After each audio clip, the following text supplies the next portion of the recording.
News channel, सच है तो बोलेगा। केंद्र सरकार द्वारा गरीब और मजलूमों के इलाज में कारगर साबित होने वाली जेनेरिक दवाओं को लेकर सामाजिक संस्था सुबह बनारस क्लब के बैनर तले संस्था के अध्यक्ष मुकेश जायसवाल के नेतृत्व में कबीर चौरा मंडलीय अस्पताल के बाहर जागरूकता अभियान चलाया गया। इस दौरान दवाओं के मूल्यों में हुई वृद्धि को कम करने व जेनेरिक दवाओं की उपलब्धता बढ़ाने की मांग की गई। नेशनल फार्मा प्राइसिंग अथॉरिटी की ओर से 1 अप्रैल से अंग्रेजी दवाओं के मूल्यों में 11% की हुई भारी वृद्धि ने बुरी तरह से महंगाई का मार झेल रहे गरीब मरीजों के लिए अच्छी खासी मुश्किलें पैदा कर दी हैं। ऐसे मुश्किल दौर में प्रधानमंत्री जन औषधि परियोजना के तहत आर्थिक रूप से कमजोर मरीजों के लिए वरदान साबित होने वाली जेनेरिक दवाएं धीरे धीरे करके आम जनमानस का ध्यान अपनी ओर आकृष्ट करने का काम कर रही हैं। इन दवाओं के प्रति लोगों को जागरूक करने के उद्देश्य से सुबह बनारस क्लब के बैनर तले संस्था के अध्यक्ष मुकेश जायसवाल समेत अन्य पदाधिकारियों ने एक जागरूकता अभियान चलाया। इस अवसर पर संस्था के अध्यक्ष मुकेश जायसवाल, उपाध्यक्ष अनिल केशरी एवं कोषाध्यक्ष नंद कुमार टोपीवाले ने संयुक्त रूप से कहा कि जब कोई दवा बनती है तो कई नामी गिरामी कंपनियां उसे पेटेंट करा लेती हैं, जिसकी वजह से वह दवा काफी महंगे मूल्य में बाजार में उपलब्ध हो पाती है। वही दवा जब पेटेंट के दायरे से बाहर आती है और उसी दवा को अन्य कंपनियां जब बनाती हैं तो वह दवा सस्ते मूल्य में जेनेरिक दवा के रूप में बाजार में उपलब्ध हो जाती है।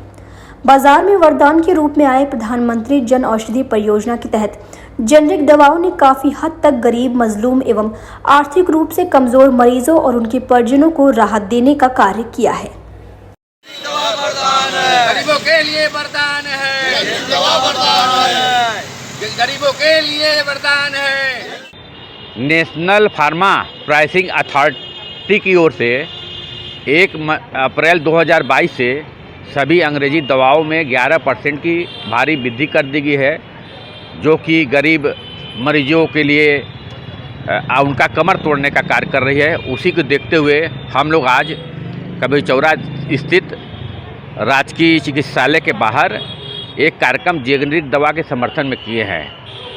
ज्ञात हो कि प्रधानमंत्री जन औषधि परियोजना के तहत जेनेरिक दवा भी बाज़ार में उपलब्ध है, जो कि अंग्रेजी दवाओं के मुकाबले काफ़ी सस्ता है।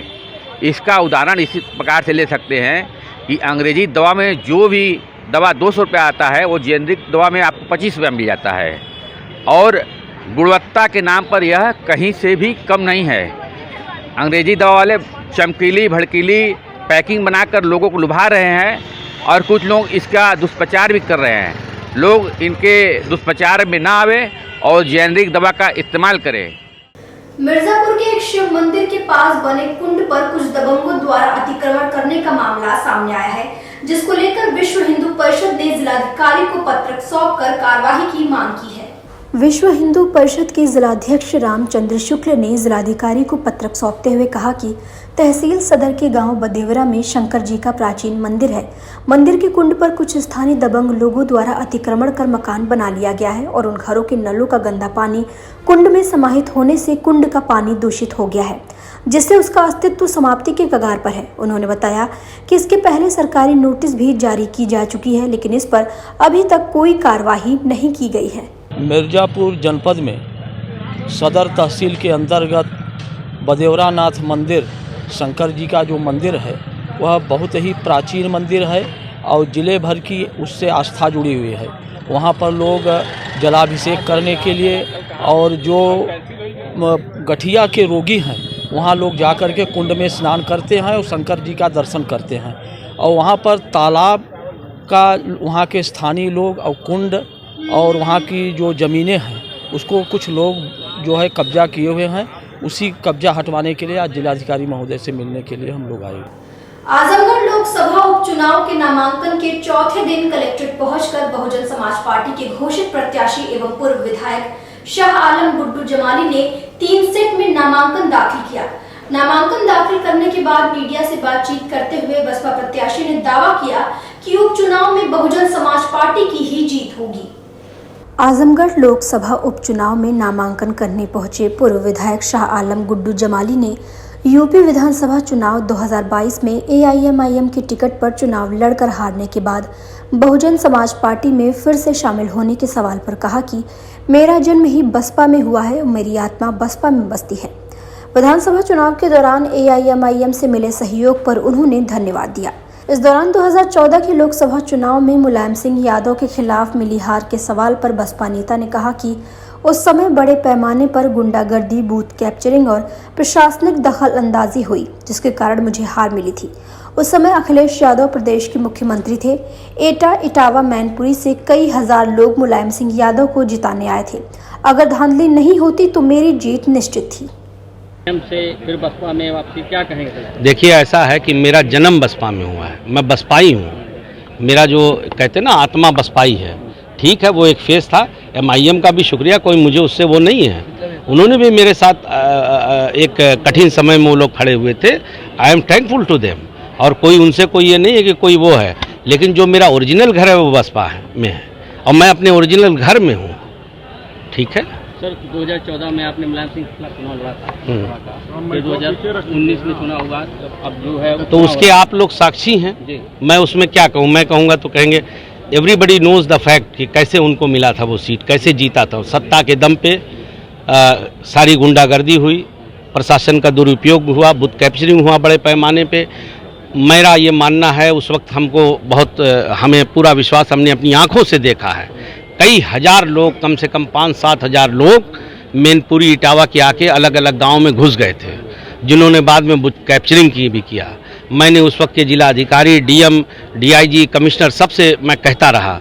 मैंने कहा देखिए इस तरह से हो रहा है, लेकिन सच्चाई ये है कि वो लोग ये तो चाहते थे कि फेयर चुनाव हो, मगर बेबस थे। मैं नाम नहीं ले सकता अधिकारियों, कहते थे शालम भाई वी आर हेल्पलेस, हम चाहते हैं, लेकिन अब आप जानते हैं कि उस वक्त CM कौन था, यही थे जो आज हमारे सांसद गए छोड़ करके।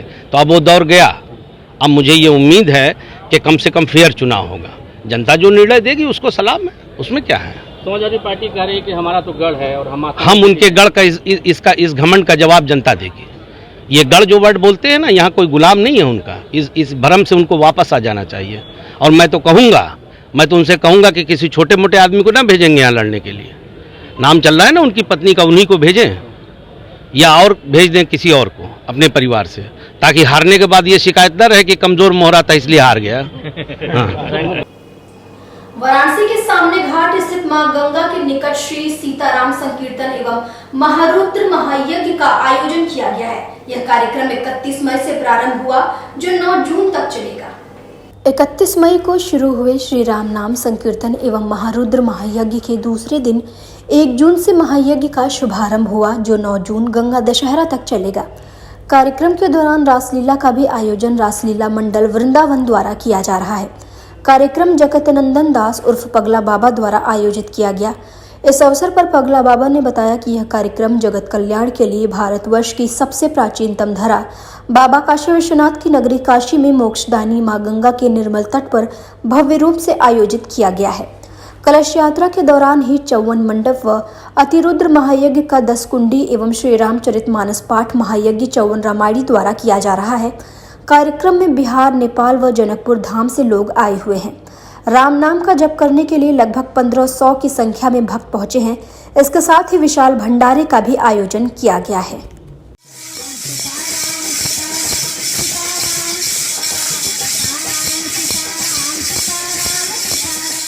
महाराज जी, आज यहाँ पे क्या चल रहा है और कितने दिनों से ये चल रहा है? ये 31 मई के कलश यात्रा प्रारंभ हुई और उसी दिन 54 मरबा का रामधुनी प्रारंभ हो गया। 54 मंडप, 10 पंडाल 55। इसके बाद उसी दिन मंडप की पूजन हुई और 1 जून के अग्नि की स्थापना हुई हवन कुंड पर। 1 जून से हवन कुंड का कार्यक्रम चल रहा है। 1 जून से रामचरितमानस का पाठ चल रहा है। 31 से रासलीला का कार्यक्रम चल रहा है और अन्य क्षेत्र चलता है 30 से, जिसमें 2000-4000 आदमी। तो हम आपको फोटो भी खिंचवा देंगे। वाराणसी नगर निगम प्रवर्तन दल द्वारा शहर के विभिन्न हिस्सों में अतिक्रमण के खिलाफ अभियान चलाया जा रहा है। इसी के तहत कैंट रेलवे स्टेशन के सामने इंग्लिशिया लाइन क्षेत्र में अतिक्रमण हटाओ अभियान चलाया गया, जिससे ठेला पटरी लगाने वाले व्यवसायियों में अफरा तफरी मच गया। कैंट रेलवे स्टेशन के सामने इंग्लिशिया लाइन क्षेत्र में प्रवर्तन दल द्वारा चलाए गए अतिक्रमण हटाओ अभियान के दौरान अवैध दुकानों को हटाया गया, साथ ही उन्हें सख्त चेतावनी भी दी गई। इस दौरान प्रवर्तन दल के प्रभारी ने बताया कि जिलाधिकारी के निर्देश पर शहर में अतिक्रमण के खिलाफ अभियान चलाया जा रहा है, जो पूरे क्षेत्र में चलेगा और सड़कों पर अतिक्रमण करने वालों पर कार्रवाई की जाएगी। जैसा आपको पता होगा, हमारे डीएम ने भी कहा था और शासनिक आदेश भी हुआ है कि जहाँ भी अतिक्रमण की स्थिति है उनको ट्रैफिक की सहायता से हटवाएं। तो ये अभियान उसी के तहत चलता है। कहाँ से चल रहा है, कहाँ से चलेगा? ये चल रहा है आपका आयुर्वेद कॉलेज। कहाँ तक ये चलेगा? ये हम लोग इसी रूट पे वापस जाएंगे आगे से मोड़। कब तक अभियान चलाएंगे, कब तक चलता रहेगा, क्या कहेंगे? अभी बंद करने का तो हमने कोई आदेश दिया नहीं है, लगातार चलता रहेगा। ये लगातार चलेगा।